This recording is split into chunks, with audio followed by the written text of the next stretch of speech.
Hello friends, welcome to DK G K exam Guru channel में आपका स्वागत है।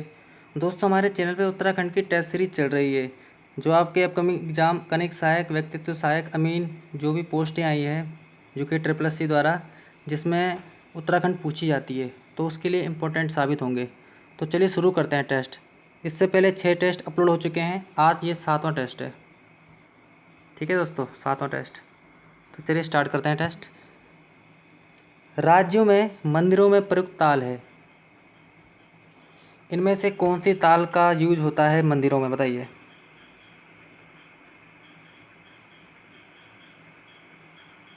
इसका आंसर हो जाएगा ऑप्शन नंबर बी, धुमेल ताल। धुमेल ताल का इस्तेमाल किया जाता है मंदिरों में।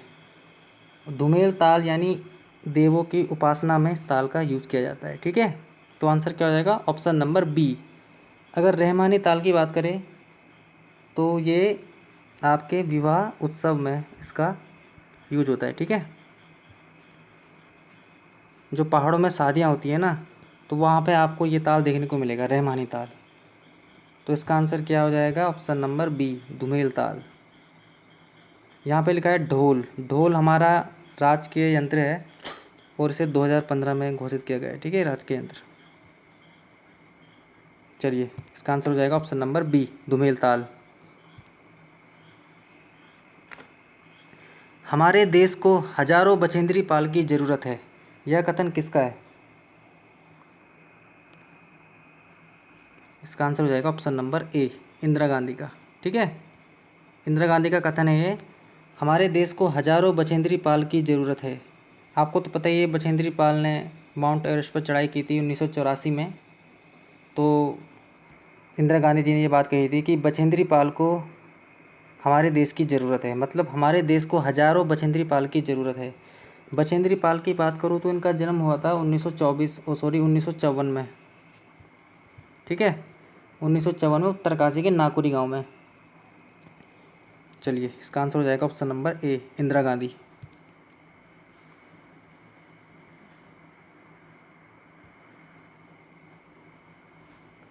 निम्न में से सही कथन है, बताइए। इनमें से कौन सा कथन सही है। इसका आंसर हो जाएगा ऑप्शन नंबर ए, भीड़ साक्षी है। इस पुस्तक को लिखा है रमेश पोखरियाल निशंक जी ने, और समय साक्षी है इसे लिखा है महावीर प्रसाद गैरोला ने, नहीं, हिमांशु जोशी ने। ठीक है, समय साक्षी लिखा है हिमांशु जोशी ने, और हिमालय साक्षी लिखा है महावीर प्रसाद गैरोला जी ने। तो कंफ्यूज नहीं होना है, भीड़ साक्षी है ये पुस्तक के नाम है। भीड़ साक्षी लिखा है रमेश पोखरियाल निशंक ने, और समय साक्षी लिखा है हिमांशु जोशी ने, और हिमालय साक्षी लिखा है महावीर प्रसाद गैरोला ने। तो इसका आंसर क्या हो जाएगा, ऑप्शन नंबर ए, निशंक। ये पुस्तक है दोस्तों। ठीक है, वास्ते राय रई अभिलेख किससे संबंधित है। ये अभिलेख का नाम है बस्ते राय अभिलेख, किससे संबंधित है। इसका आंसर हो जाएगा ऑप्शन नंबर बी, सोरगढ़। ठीक है, सोर घाटी है ना, जो आपका पिथौरागढ़ का पुराना नाम है ना, सोर, तो उसी के लिए यूज हुआ है वास्ते राय अभिलेख में सोरगढ़ नाम। तो इसका आंसर क्या हो जाएगा, ऑप्शन नंबर बी।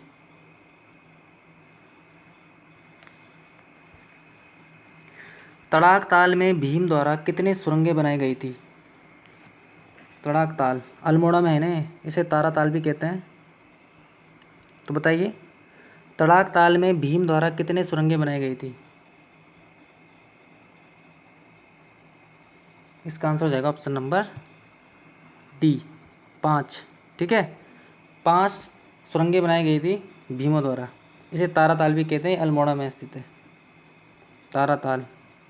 लोकेशन कहाँ है, अल्मोड़ा। चलिए आगे बढ़ते हैं। महासम संस्कृति की आकृतियों का खोज का श्रेय किसे जाता है। बताइए, महासम संस्कृति की आकृतियों का खोज का श्रेय किसे जाता है।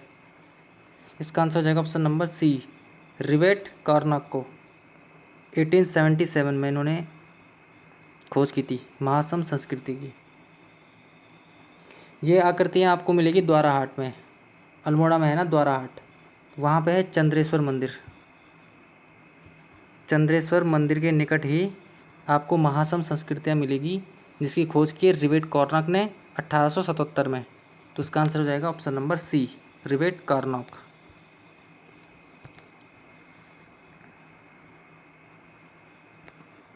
किस चंद शासक द्वारा पानीपत के युद्ध में योगदान रहा है?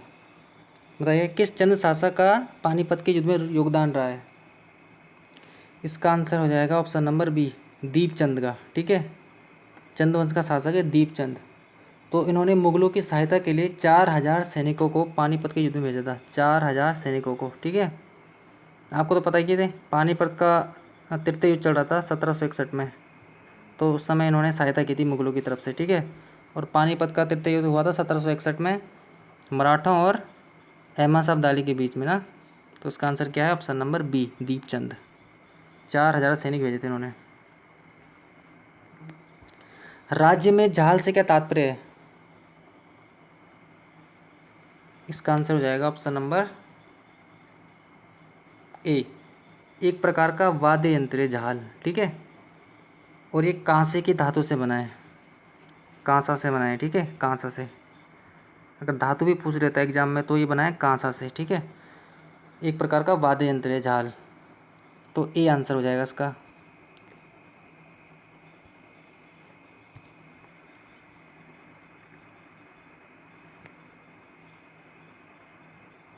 जौनपुर में प्रचलित मात प्रथा से क्या आशय है? क्या है मात प्रथा? जौनपुर यानी आपके गढ़वाल मंडल की तरफ, जौनपुर में मात प्रथा। इसका आंसर हो जाएगा ऑप्शन नंबर डी, एक बंधुआ मजदूरी है। ठीक है, बंधुआ मजदूरी की प्रथा है ये मात प्रथा। तो इसका आंसर हो जाएगा ऑप्शन नंबर डी। एक यहाँ पे लिखा है श्रमदान, श्रमदान प्रथा मतलब इसमें एक शब्द आता है, इसे बोलते हैं पड़ियाल प्रथा। ठीक है, श्रमदान प्रथा को बोलते हैं जौनपुर में, मतलब श्रमदान को बोलते हैं पड़ियाल प्रथा। गांव में जो आपसी में जो लोग मतलब आपस में जो सहयोग करते हैं, आपसी में जो आर्थिक सहयोग करते हैं, उसे बोलते हैं पड़ियाल प्रथा। और यहाँ पे लिखा है विवाह विच्छेद यानी डिवोर्स, तलाक होता है ना जो, तो उसको कहते हैं छूट प्रथा। विवाह विच्छेद को कहते हैं छूट प्रथा, विवाह विच्छेद को कहते हैं छूट प्रथा। और यहाँ पे लिखा है संपत्ति अधिकार, संपत्ति अधिकार मतलब महिलाओं का संपत्ति पर अधिकार होता है, इसे कहते हैं ज्वाड़ प्रथा। ये पूछा जा चुका है एग्जाम में। ठीक है, एजुकेटर प्लस के हाई कोर्ट एग्जाम में आया था ना, ज्वाड़ प्रथा किससे संबंधित है? तो ये संपत्ति के अधिकार से संबंधित है। ठीक है, और चलो फिर से मैं आपको रिवीजन करा लेता हूँ। जौनपुर में जो मात प्रथा है ये है बंधुआ मजदूरी से। ठीक है, श्रमदान के लिए यूज करते हैं पड़ियाल प्रथा, विवाह विच्छेद के लिए छूट प्रथा, और संपत्ति के अधिकार के लिए ज्वाड़ प्रथा। लिख लेता हूँ मैं यहाँ पे, ज्वाड़ प्रथा आपका संपत्ति अधिकार में, विवाह विच्छेद में आपकी छूट प्रथा, श्रमदान में आपकी, श्रमदान में क्या होगा आपका? पड़ियाल प्रथा, और मात प्रथा बंधुआ मजदूरी में। तो इसका आंसर क्या हो जाएगा? ऑप्शन नंबर डी, बंधुआ मजदूरी। गोपेश्वर में त्रिशूल अभिलेख में अशोक चल को क्या कहा गया है? गोपेश्वर में जो त्रिशूल अभिलेख है ना, तो वहाँ पे है अशोक चल को, मतलब क्या कहा गया है इनको उस अभिलेख में? इसका आंसर हो जाएगा ऑप्शन नंबर ए, अभिनव बोधि सत्वातार कहा गया है अशोक चल को। और अशोक चल का टाइम पीरियड क्या है? 1191 से 1209। ठीक है, 1191 से 1209। तो क्या कहा गया है? अभिनव बोधि सत्वातार। और यहाँ पे लिखा है परम बुद्ध श्रवण रिपु, ये किसको कहा गया है? ये पहली बार ये मिला है बागेश्वर में, बागेश्वर से प्राप्त शिलालेख है जिसमें कत्यूरी शासक भूदेव, आपने नाम सुना होगा कत्यूरी शासक भूदेव, तो उसमें कहा गया है परम बुद्ध श्रवण रिपु। ठीक है, कहने का मतलब है जो परम बुद्ध श्रवण रिपु मतलब क्या होता है? ये विरोध करता था बौद्ध धर्म का, और जो अशोक चल है इसने स्वीकार किया था बौद्ध धर्म को। ठीक है, तो इसका आंसर क्या हो जाएगा? ऑप्शन नंबर ए, अशोक चल का है अभिलेख। ठीक है, अभिनव बोधि सत्वातार त्रिशूल अभिलेख में। नैनीताल बैंक की स्थापना कब हुई? इसका आंसर हो जाएगा ऑप्शन नंबर सी, 31 जुलाई 1922 में। ठीक है, 31 जुलाई 1922 में नैनीताल बैंक की स्थापना हुई थी और इसमें योगदान दिया था हमारे भारत रत्न पंडित गोविंद बल्लभ पंत जी ने। ठीक है, गोविंद बल्लभ पंत जी का सहयोग रहा है नैनीताल की बैंक की स्थापना में, जो कि नैनीताल में ही है। ठीक है, इसकी स्थापना कब हुई? 31 जुलाई 1922, सी आंसर। आदि कैलाश यात्रा जो कि प्रकाश पंत जी की रचना है, ये कौन सी विधा है? इसका आंसर हो जाएगा ऑप्शन नंबर डी, यह है यात्रा वृत्तांत। ठीक है, तो एग्जाम में ऐसे भी क्वेश्चन पूछे जा रहे हैं कि क्या है ये, मतलब कहानी है, काव्य संग्रह है, तो ऐसे क्वेश्चन बनते हैं, तो आपको सबको नोट करना है। आदि कैलाश यात्रा है यात्रा वृत्तांत, और ये प्रकाश पंत जी की रचना है। और प्रकाश पंत जी न्यूज़ में है क्योंकि हाल ही में, मतलब 1 साल पहले इनकी मृत्यु हुई थी, तो इम्पोर्टेंट है ये सवाल। ठीक है, और इनका एक काव्य संग्रह भी है, एक आवाज़। एक आवाज़ इनका एक काव्य संग्रह है, और कहानी है इनकी एक थी कुसुम। ये मैंने कराया भी आपको पिछले टेस्ट में, एक थी कुसुम की कहानी है। ठीक है, तो इसका आंसर क्या हो जाएगा? ऑप्शन नंबर डी, यात्रा वृत्तांत है आदि कैलाश यात्रा, जो कि प्रकाश पंत जी की रचना है।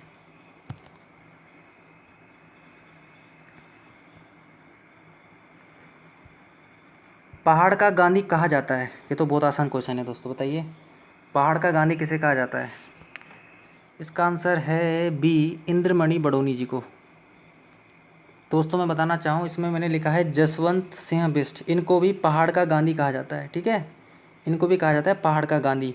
लेकिन अगर ऑप्शन में आपको इंद्रमणि बडोनी मिले तो आपको बी टिक करना है।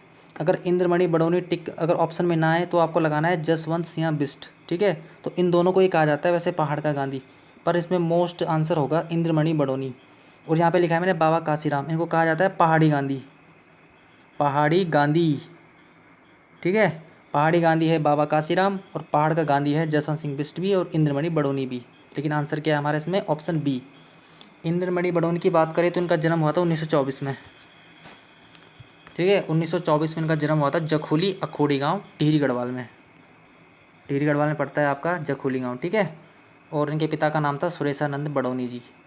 और इंद्रमणि बडोनी को तो जानते हैं आप, एक फेमस हस्ती है, और केदार नृत्य करते थे। ठीक है, चौफला नृत्य होता है ना, केदार नृत्य में बहुत ये मतलब विद्यमान थे उसमें करने में। और अमेरिका के वाशिंगटन पोस्ट ने इनको ही कहा था पहाड़ का गांधी। ठीक है, ये भी आ सकता है कि पहाड़ का गांधी किस अखबार ने कहा था, तो कहा था वाशिंगटन पोस्ट ने, जो अमेरिका का है। तो इसका आंसर क्या हो जाएगा? Option number B, Indramani Badoni. और वैसे ए भी इसका आंसर है। ठीक है, पर हम लगाएंगे बी। चंडी प्रसाद भट्ट को कौन सा सम्मान प्राप्त नहीं हुआ है, बताइए इनमें से? पद्म विभूषण, पद्म भूषण, पद्मश्री, रमन मैग्सेसे। रमन मैग्सेसे तो सबको याद है, 1982 में मिला था इन्हें। ठीक है, पद्मश्री मिला था इन्हें 1986 में, और पद्म भूषण कब मिला इन्हें? 2005 में। तो आंसर क्या हो गया? ऑप्शन नंबर ए, इन्हें पद्म विभूषण अब तक नहीं मिला है। ठीक है, इन्हें रमन मैग्सेसे मिला है 1982 में, पद्मश्री मिला है 1986 में, पद्म भूषण मिला है 2005 में, और पद्म विभूषण इनको अब तक नहीं मिला है। तो इसका आंसर क्या हो जाएगा? Option number A. Chandi Prasad Bhatt के बारे में आप जानते हैं, इनका जन्म हुआ था 1934 को, गोपेश्वर में, चमोली में पड़ता है जो। ठीक है, चमोली में इनका जन्म हुआ था 1934 में। चलिए आगे बढ़ते हैं तब तक।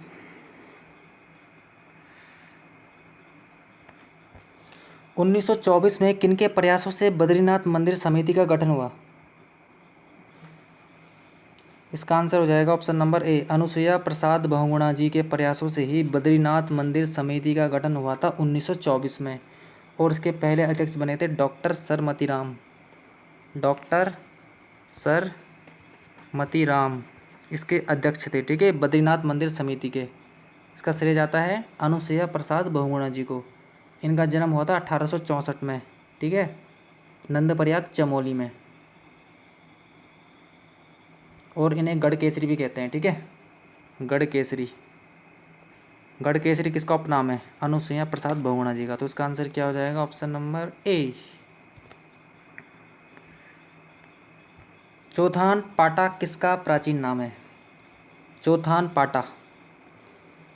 चौथान पाटा हो गया, भद्रवट हो गया, चित्रशिला हो गया, ये सब रानी बाग के प्राचीन नाम है। ठीक है, चौदान पाटा भी है और भद्रवट हो गया और चित्रशिला भी रानी बाग का प्राचीन नाम है।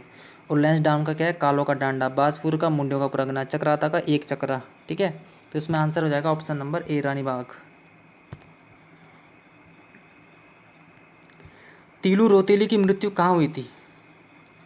तीलू रोतेली 1661 में इनका जन्म है दोस्तों। ठीक है, बताइए तीलू रोतेली की मृत्यु कहाँ हुई थी? सराय के खेत में हुई थी कि कांडा के मैदान में, सल्ट महादेव में, या तल्ला कांडा के निकट? इसमें आंसर हो जाएगा ऑप्शन नंबर डी, तल्ला कांडा के निकट। ठीक है, यहाँ पे बहती है पूर्वी नयार नदी, पूर्वी नयार नदी, तो यहीं पर इनकी मृत्यु हुई थी। तल्ला कांडे के निकट है पूर्वी नयार नदी, वहाँ पे स्नान करते समय इनकी हत्या कर दी गई थी। और तीलू रुतुली को कहा जाता है उत्तराखंड की लक्ष्मीबाई। तीलू रुतुली की जो इसमें लिखा है मैंने सराय के खेत। ठीक है, तो सराय के खेत में इनकी घोड़ी मारी गई थी जिसका नाम था बिंदुली। तीलू रुतुली की घोड़ी का नाम क्या था? बिंदुली। तो उसकी मृत्यु हुई थी सराय के खेत में। आंसर क्या हो जाएगा? ऑप्शन नंबर डी, तल्ला कांडा के निकट पूर्वी नयार नदी के सामने इनकी मृत्यु हुई थी तीलू रुतुली जी की। टोकरिया मेला लगता है, इसका आंसर है ऑप्शन नंबर सी, पिथौरागढ़ में लगता है आपका टोकरिया मेला। ठीक है, कहाँ लगता है? पिथौरागढ़ में। और ये लगता है घी संक्रांति के अवसर पर, घी संक्रांति के अवसर पर। ठीक है, आंसर क्या हो जाएगा? Option number C, Pithoragarh.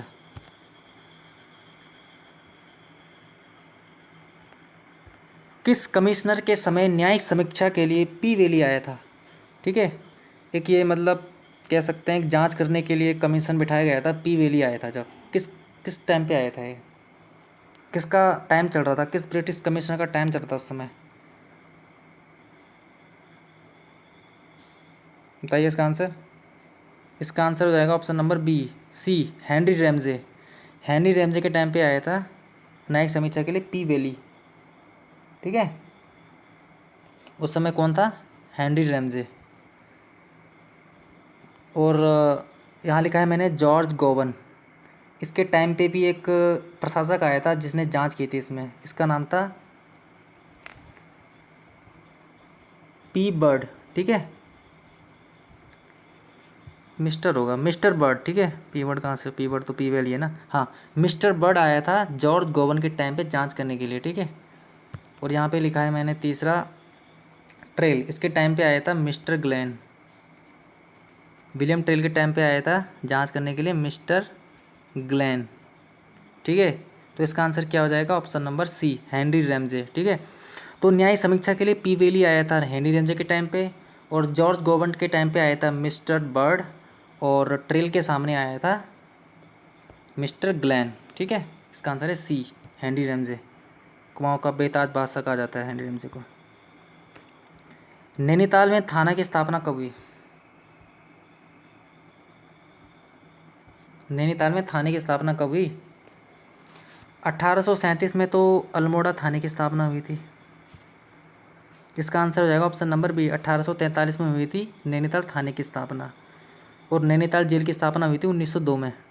ठीक है, नैनीताल थाना आएगा तो 1843, अगर नैनीताल जेल आएगा तो 1902, और अल्मोड़ा थाना 1837, और 1821 में क्या हुआ था? पौड़ी जेल की स्थापना, पौड़ी जेल 1821। तो इसका आंसर क्या हो जाएगा? ऑप्शन नंबर बी, 1843 में नैनीताल थाना और 1902 में नैनीताल जेल। तो इसका आंसर है बी, 1843। तो दोस्तों आज से ही हमारे टेस्ट 20 क्वेश्चन रोज़ की तरह, और अगली वीडियो में फिर मिलेंगे। और आप हमारे चैनल को सब्सक्राइब शेयर ज़रूर कीजिए दोस्तों, अगर पसंद आए तो लाइक भी करना। ऐसे ही इस चैनल में वीडियो आती रहेगी, आपकी तैयारी में हम पूरा जोर लगा देंगे, तो आप प्रैक्टिस करते रहिए दोस्तों। ठीक है, और प्लीज़ शेयर ज़रूर कीजिए दोस्तों, और सब्सक्राइब करना ना भूलें। थैंक यू दोस्तों।